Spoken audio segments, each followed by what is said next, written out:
Hello, everybody, and welcome to another edition of Good Stuff. I'm your host, Kevin Bille, and as always, very appreciative of you joining us today and spending some time with us. As you know, you can head on over to YouTube, Good Stuff with Kevin. We'd love for you to subscribe over there. You can find me on Twitter at Coach Billy, and then personal pages, Facebook and LinkedIn, of course, Good Stuff page on Facebook as well.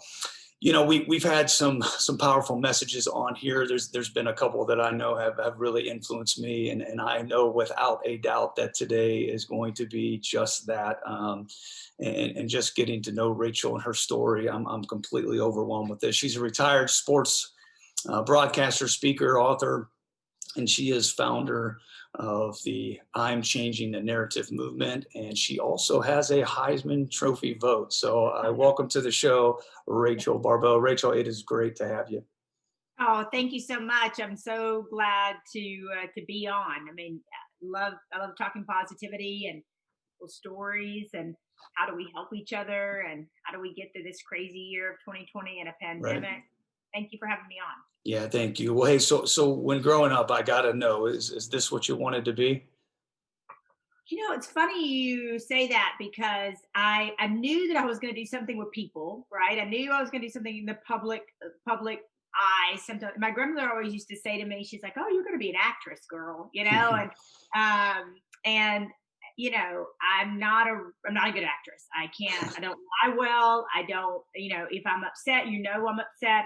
If I'm happy, I'm happy. If I'm moved to tears, I mean, there's usually not a day that goes by literally that I'm not moved to tears over something, and tears of joy, Mhm. tears of, we call them, my grandmother used to call them happy tears. Well, And so that is, that's I live with that extra emotion. So I did not know. I had two brothers that played everything from baseball, basketball, archery, tennis, BMX, bike racing, like, you name it, they did it. I only excelled at church volleyball. So All right.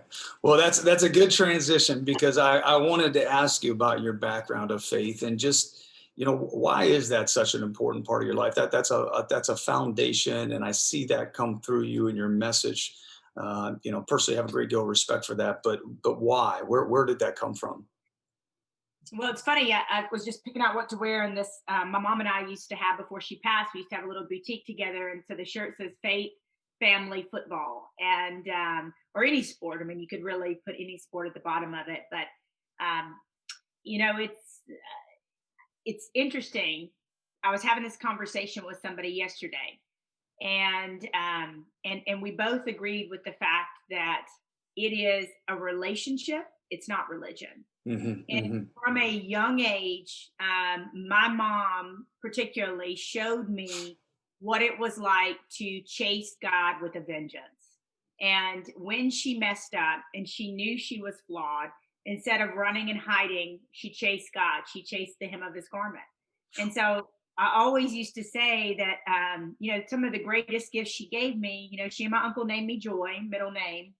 She taught me to read. She read to me when I was in the womb, and she gave me the gift of faith in action. And I saw her fall, and I saw her broken. I saw her pick herself back up. I saw her seek healing, but she loved the Lord, and that's where it came from. And then later on, my grandmother in life, before she passed, she nothing wrong with Catholicism, but she really discovered that relationship aspect to it, not just going through the motions. And so she was overcome with that, and that's where it's come from. And I've gone astray. I've done Yeah. my own thing, and whew, the Lord saved me from that. And I always say, I should be dead in a ditch somewhere, but He decided to save me because He knew I would have a powerful story to be able to share with other people.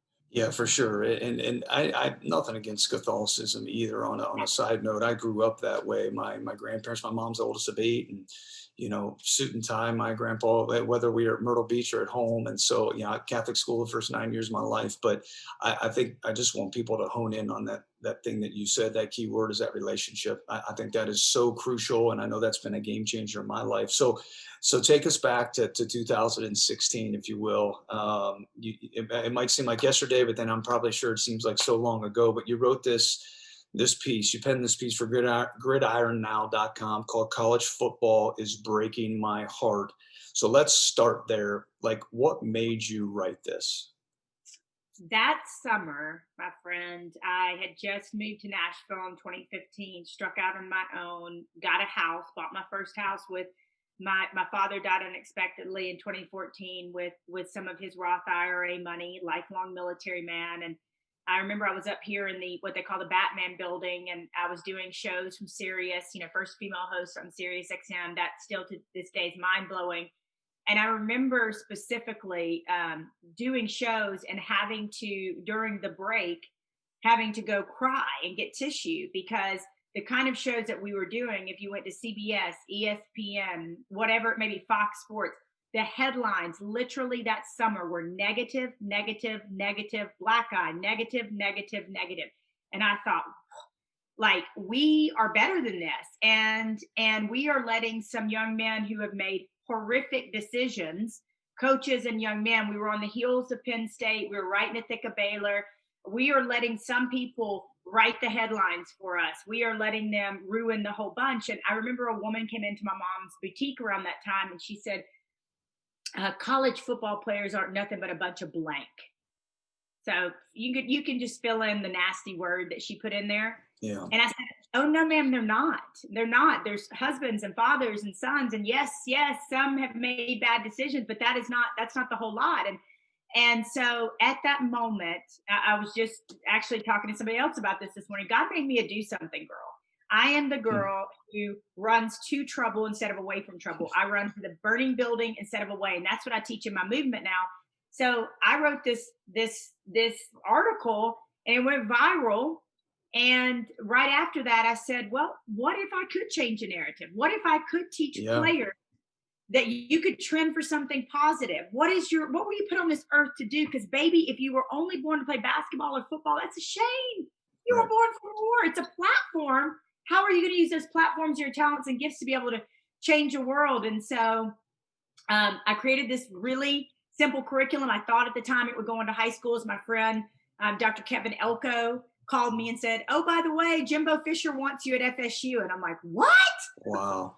And then 4 or 5 months later, I was with Clemson 14 days before they dismantled Ohio State en route to a national championship. And I remember being in Tampa and they're running off the field and the players and the coaches are picking me up, screaming, "We did it! We changed the narrative! We did it!" Wow. And one of these moments, Deshaun Watson walks by me and he comes back and he goes, "You're the changing the narrative lady," and picks me up. And so that's when I had an inkling of what this could become. Yeah. I guess tell us a little bit more what the movement means to you in terms of like, what are you hoping to accomplish when you're speaking to people, regardless if it's just you and I right now and bringing me more aware to it or anybody that you're going out to, high school, college, whatever it might be. That first of all, at the basis of it, it's a changed or a saved life. That's it. It's a changed or a saved life. It's an open heart. It's an idea that I was born for more. For some people, it's helping them realize and discover what sets their soul on fire and running towards it with everything they got. Because once, it's one thing to serve and give, but once you help people figure out what their sweet spot is and what they're passionate about, that fire will never burn out, right? Yeah, yeah. And once you also teach young people or anybody at this age, because now we're working with law enforcement and corporations, and prison ministry, we're getting into that. Like, once you teach somebody, "Hey, you were born to be a king, you were born to be a queen, you were born for royalty, like you were born to live and breathe rarefied air," it changes somebody's atmosphere, their literal, like their comings and their goings every single day. And so for me, that's what I'm hoping for every time that I get ready to give a presentation. Unless I'm at a church, it's not really faith based, right? My foundation is faith based. That's who I am. But if I'm in a school, I'm not really talking about faith so much. But personally, every time before a presentation, I'm praying for open hearts. Yeah. I'm praying for people that are hurt, that are sad, that are fed up, that are lost, that are whatever it may be, and that I speak something to them that grabs their soul. Right. And it's been incredible. Even just today, let me tell you, just today, last night, 11:45, I get a text message from one of my kings, Miss Rachel, my father committed suicide this morning. Phew. I knew I could reach out to you. Um, and I said, baby, I'm here, and if you need help, I'll reach out to coach. We'll get you some resources. We'll get you help. We've got him lined up, a psychologist. Um, and then another one of my kings today, one of my friends is struggling. Would you talk to her? Well, listen, I'm not a therapist. I'm the person that normalizes getting therapy, but I'm happy to talk to her. Turns out was able to just converse with her, an outside source, somebody that doesn't know her, and she's going to get counseling. So there's the talks, my friend, but then there's the behind the scenes that goes on 24/7, 365 days a year. So you asked me at the beginning of the question before I rambled. You asked me what it means to me. It means everything to me. Yeah, yeah, I can see that. I mean, I don't want to get sidetracked here, but I think of Cuba Yeah. Gooding on Jerry Maguire. You know how that person always tries to, and he's like, "I'm not going to cry. I'm not." I feel like that's me right now, Rach. Don't make me cry, Rachel. But I told you I had my tissues ready. I wanna go into the kings and queens, but hold on one second, because and this might be just a personal question, but I think it'd be good for other people to hear.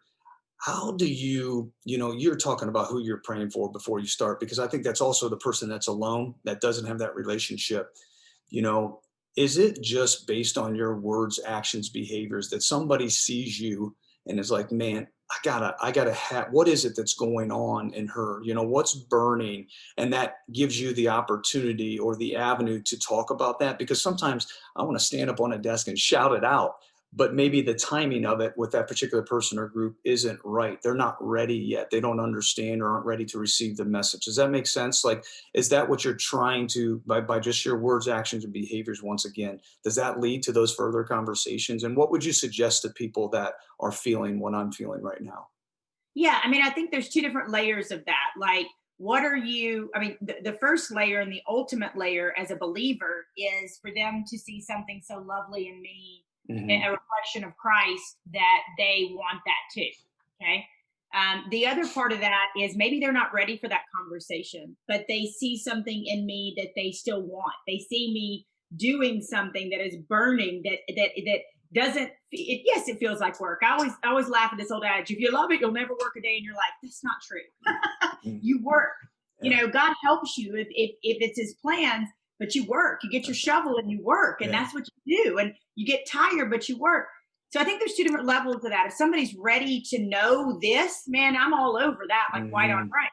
If somebody's not ready for that, I want to introduce them to passion and purpose and the way it runs through my veins and the way I wake up burning for this, to touch people and go to sleep to it. Hmm. And that 4 years later, there's never been, and I don't think there ever will be. 4 years later, there's never a talk where I'm like, oh, I got to give that talk. Yeah, I It is bet. nerves, anticipation, like excitement, just like I Hmm. know it. I know it's coming. Like I know that people are ready, and I get the messages now because they're more viral than they are, in person. Yep, But yep. you know, so I would say, here's the key: authenticity. Yes, amen. 1,000%. People, let me say something. And if people are taking notes, I'm sure they do with your podcast. People are 1,000% more drawn to your imperfections than they ever were your perfections. Ever. So if you take off that mask, not the COVID mask, the proverbial mask, and say, here's who I am. I'm happy. I'm sad. I've been through this. I've did, whatever. And people are drawn to that like a moth to a flame. Yeah.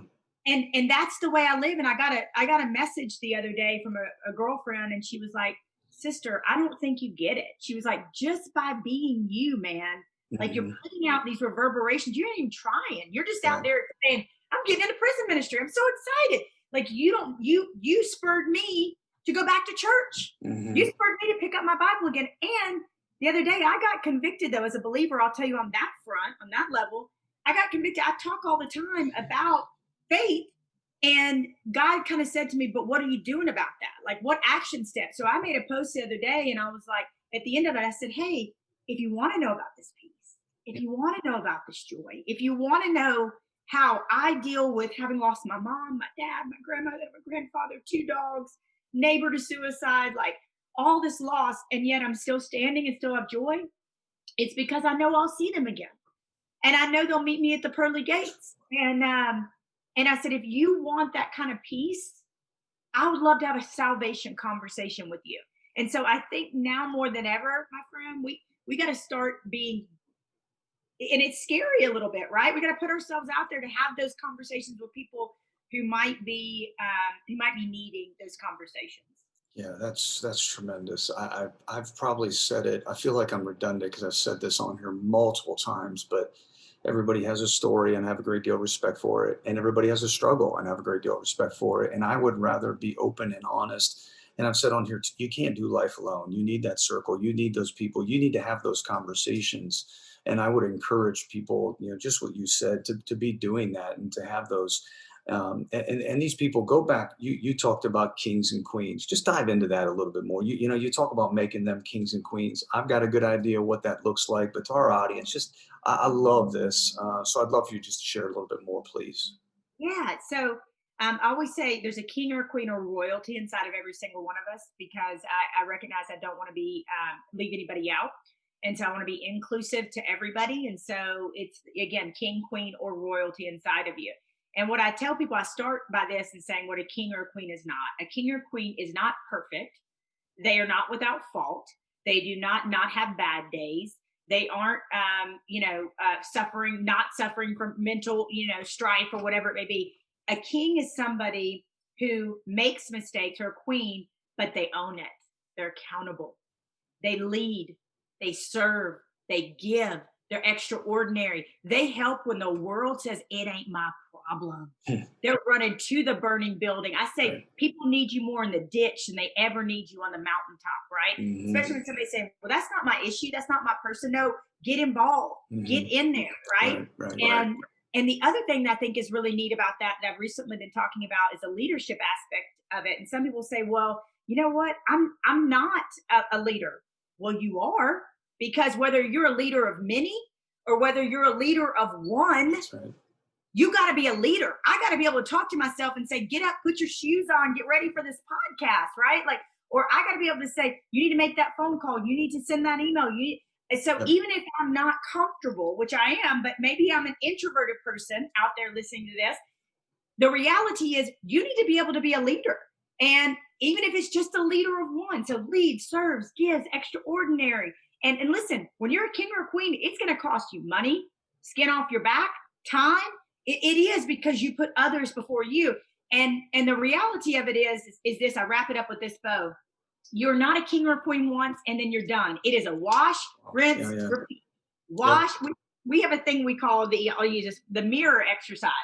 So we look in the mirror, and I this is how I tell people to keep yourself honest. You look in the mirror at the end of the day, and you take stock of your day. So from point A to point Z, did I keep my word? Did I give max effort? Did I hurt that person? Let me call and tell them I hurt them, right? Like, let me be accountable for that. So from point A to point Z, you take stock of your day. And I'm not talking about look at your eyebrows, your nose hairs, or look deeply in your soul. And if there's something you need to fix it, because life is short and it's precious. And the mirror exercise helps me and a lot of people across the country stay accountable and stay in the flow of being a king or a queen. Sign me up. I'm in. Hey, how does, I think I got a pretty good idea of this, but like, how does one get comfortable enough to share this message, especially when it includes your story of being a victim? You talk about this vulnerability, and I get all that, but like, you stand in a room of 100 men and coaches and know all these things that you've been through. That is extremely powerful, Rachel. Like, so how does one get to that point? I'm going to probably shock you with an answer, but I don't think you ever get comfortable.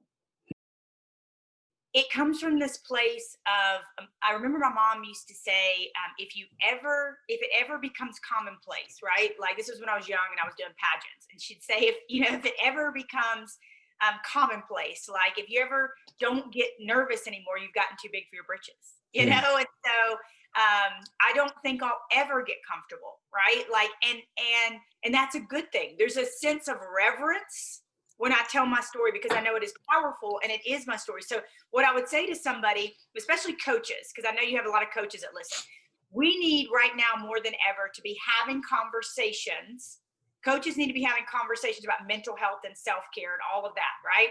And so a lot of coaches tell me, well, I'm not comfortable doing that. Guess what? Yeah, I'm it's part not of your either. job. Yeah, right. I'm not either, but we got to do it. And we got to say, and your players will follow you, coach, if you tell them something that was meant to kill you, but Mm. it didn't.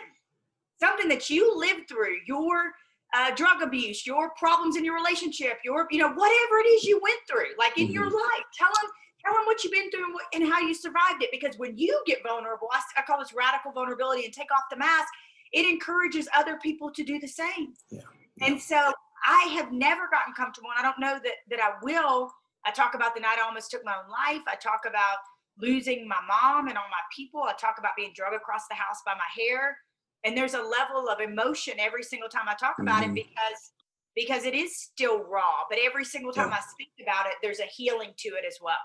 Now, where I'd be anxious to know where, and maybe not even personal, maybe this is something that you see when you're out there. Where does fear fit into all this? I think that's a big thing that many people battle. I mean, how much of what people don't end up doing is because of this, right? And I see it as forget everything and run, or face everything and rise, right? I love that. Where do you see all that right now in your walk, Rachel?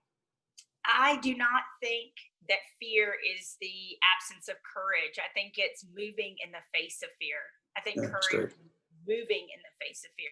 It's saying, my girlfriend Thea has this great company, and it's called Kick Fear in the Face. And so I I have love a it. bunch of shirts, and I just wore it to CrossFit. And one of the shirts says Fear Kicker, the other one says Kick Fear in the Face.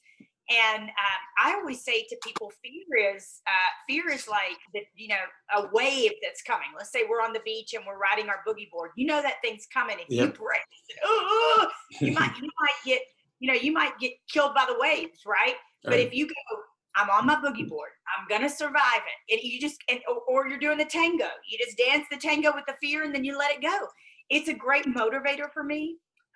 I have said in a TED talk before, I think sometimes right smack dab in the middle of your fear is your greatest purpose. Mm. Yeah, So that's there's great. there's some attachment inside there if you'll really sit down and get to the nitty gritty of what you fear. And guess what?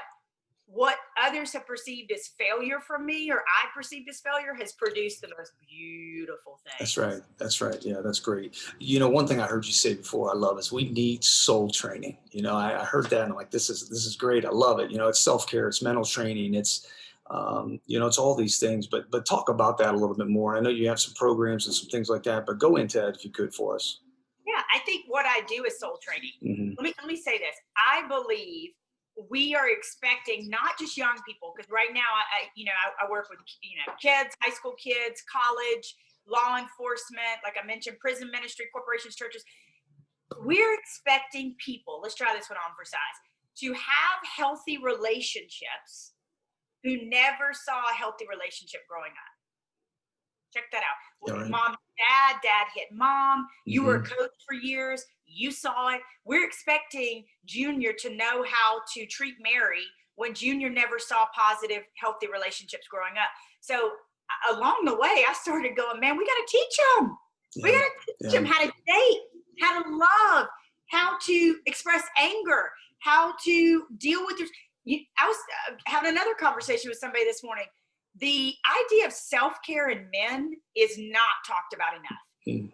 It's highly talked about with women. Go take a bubble bath, go get your Yeah. nails Yeah. done. Not talked about with men enough. So we get to a place of crisis with men because we don't know how to not get ourselves there in the first place. So one is breaking down the stigma of mental health and strength and masculinity, but the other one is teaching men proper self-care. What does that look Hmm. like? So it is soul training. And I say you're never too old or too young to be a king, to be a queen, or to be royal. Yeah, that's good. I want to transition over to one other thing here before we get into some of these rapid fire questions before I Yeah. forget. Give me your thoughts in general on social media. I mean, obviously, just in general, but how much this is influenced with this generation, or just a part of the talk that you're giving. Yeah. So what a great loaded. Yeah. How long you got here? Yeah. Yeah. Um, I'll put a so timer on.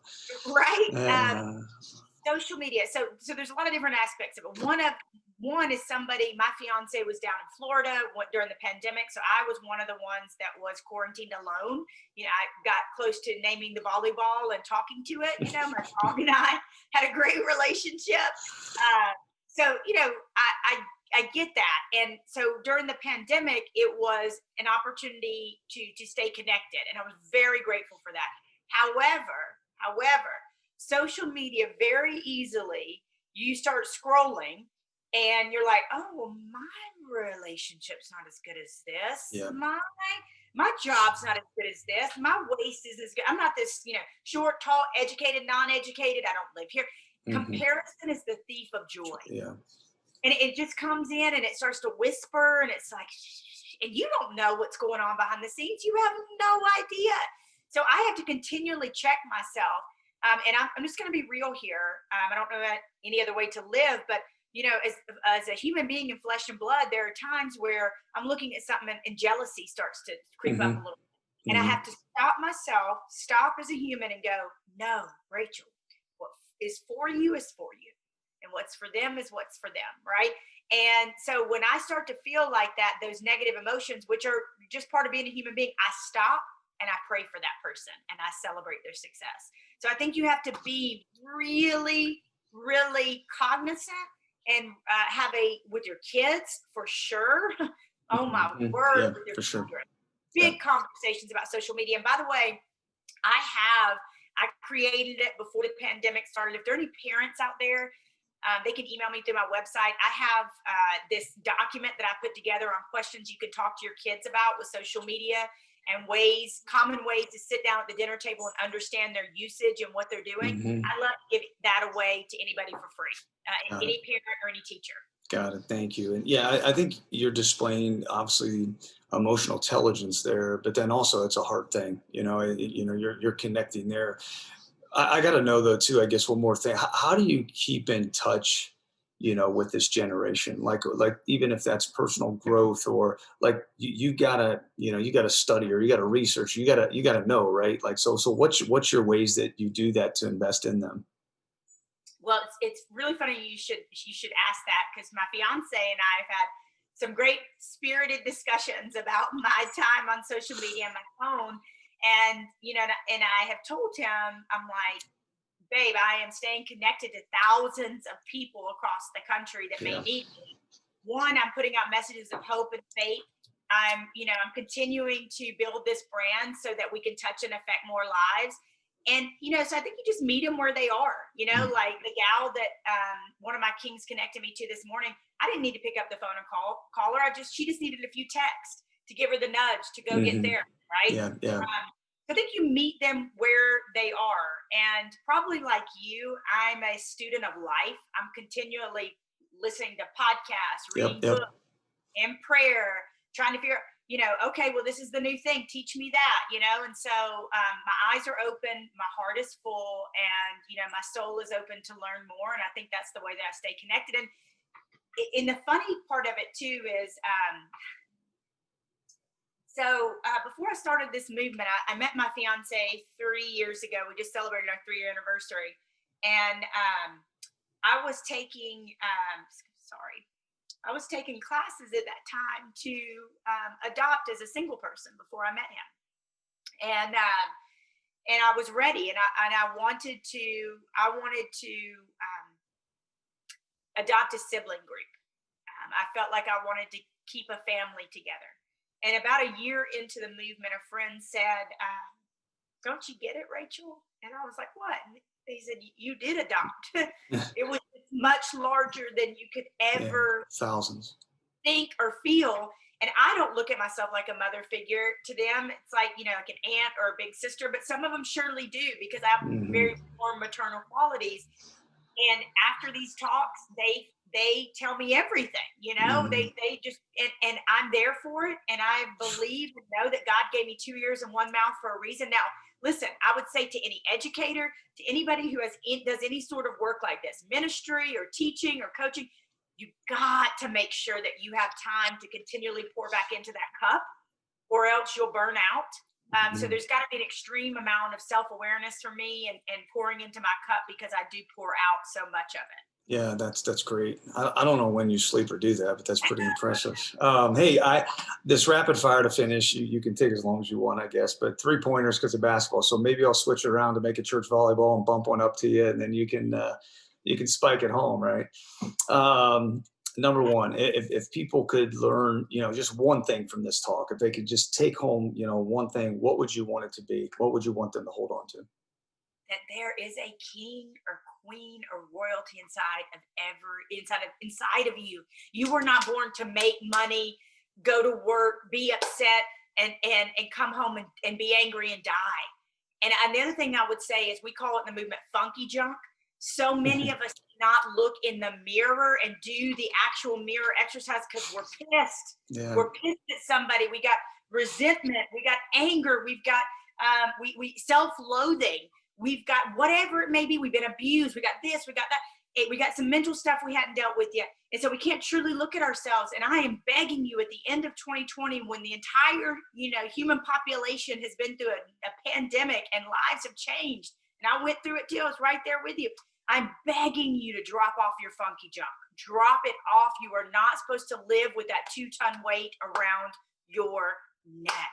that's great. That's great. Number two, if Rachel could have stepped over today in Kevin's shoes and asked Rachel a question, what question would have you asked that I did not ask today?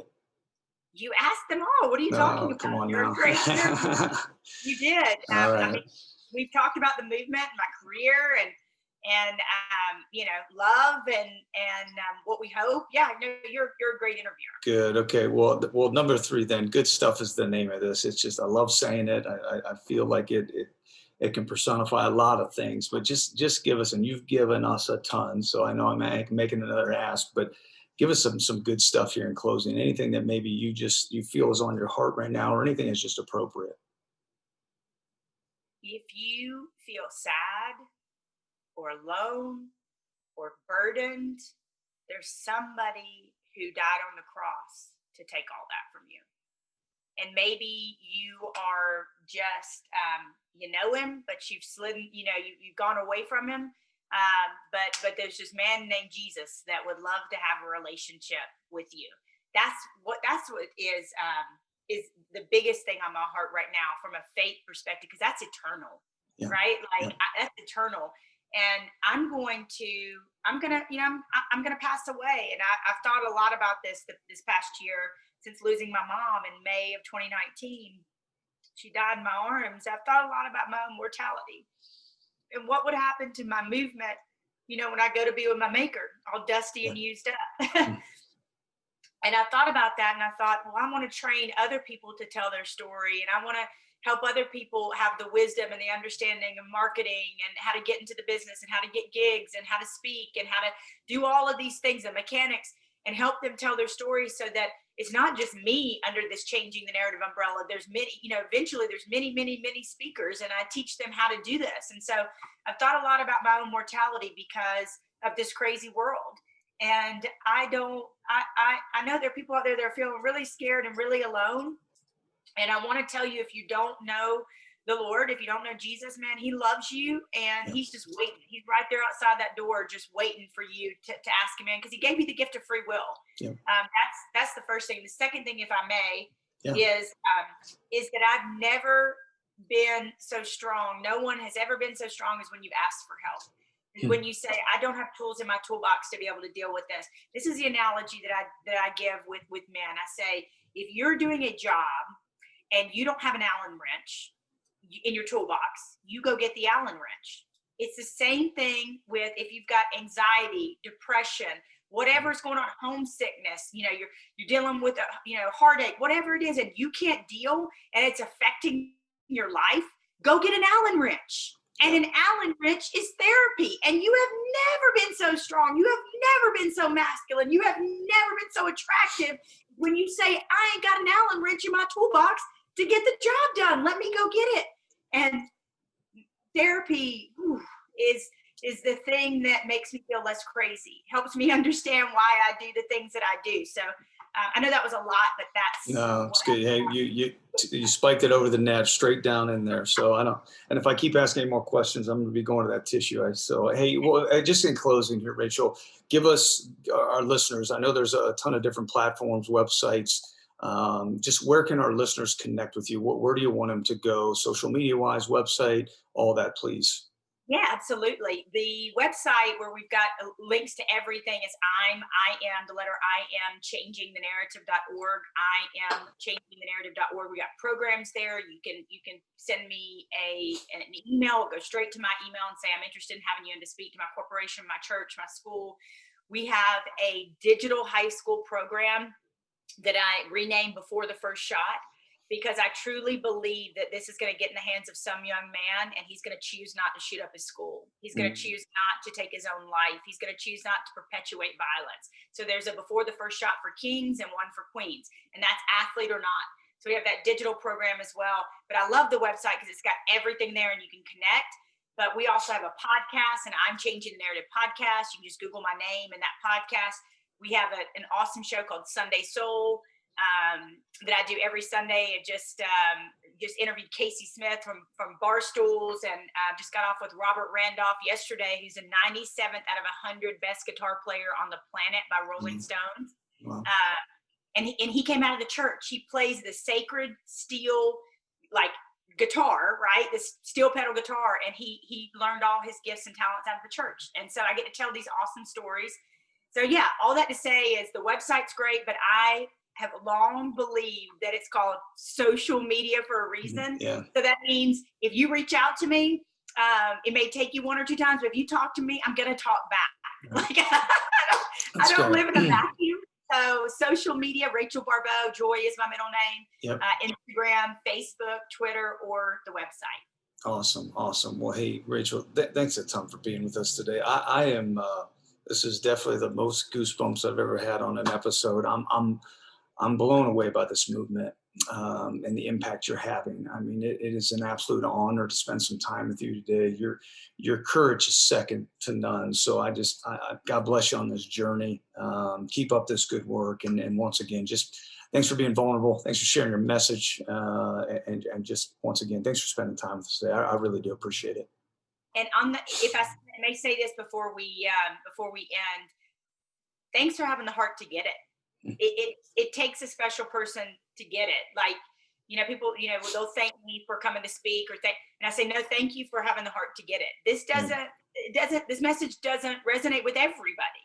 I would like it to, but there's certain people like yourself that do a podcast called Good Stuff, right? Like that your soul is built, and you said, I want what she has, and I want to spread it out to the world and to my audience. And so the thank you is really to you for having the heart to be able to consume my message and know it's really special and want to get it out there. And in that, I guarantee you, you will get an email or a message or a letter from one of your listeners that listens to your show that's going to say, wow, thank you. And in that, you helped to change the narrative. Right. Well, I appreciate that, but I think ultimately it is about how can you impact people? How can you add value to their lives? And knowing that it's not about me. There are so many people out there, and I'm just blessed to be on this path and journey that he has me on, to meet people like you, to share those messages. So yeah, thanks again. This was great. And I look forward to continuing to watch this movement and just praying that everything goes as it should for you. Thank you, my friend. I appreciate you. Hey, as always, everybody, I mean, dive into any of these messages, but this one I think is just going to it's going to hit you somewhere. And I look forward to like you just mentioned, hearing from you and how this has impacted you and how you can do something about this in your own life. So thanks so much for spending time with us today. Until next time, good stuff.